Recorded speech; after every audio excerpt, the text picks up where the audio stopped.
দাদা, আর একটা দাদা, ওয়ান মোর প্লিজ। হ্যাঁ হ্যাঁ, এক্ষুনি গাইছি। কিন্তু দাদা, এই গরম সহ্য করে রোদ দুপুরে নিজের কাজের সময় নষ্ট করে আপনি আমার গান মন দিয়ে শুনছেন, সত্যি দাদা আপনার রসবোধ আছে। রসবোধ? হ্যাঁ, কিসের রসবোধ? কার রসবোধ? ওরে পাগল, বাসের টাইম 3টে, এখন বাজে 2টো। 1 ঘন্টা টাইম পাস করতে হবে না? তাই এখানে দাঁড়িয়ে এই পাগলের প্রলাপ শুনছিলাম। কি বলে গুরু?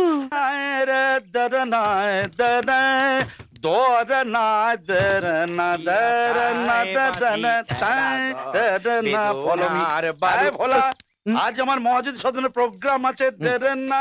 ওখানে আমায় গাইতে হবে, দেরেন না। তাই আমার সঙ্গে যদি কেউ কন্ট্যাক্ট করতে আসে, দেরেন না। তাহলে বলবি রাত্রি 10টার পরে, দেরেন না। আর তা না হলে দেরেন না, সকাল বেলায় ফলো মি, দেরেন না। পাগলে কিনা বলে, ছাগলে কিনা খায়। এক ব্যাগ বাজার করলুম, রাঁচির টিকিট টানতে ভুলে গেছি।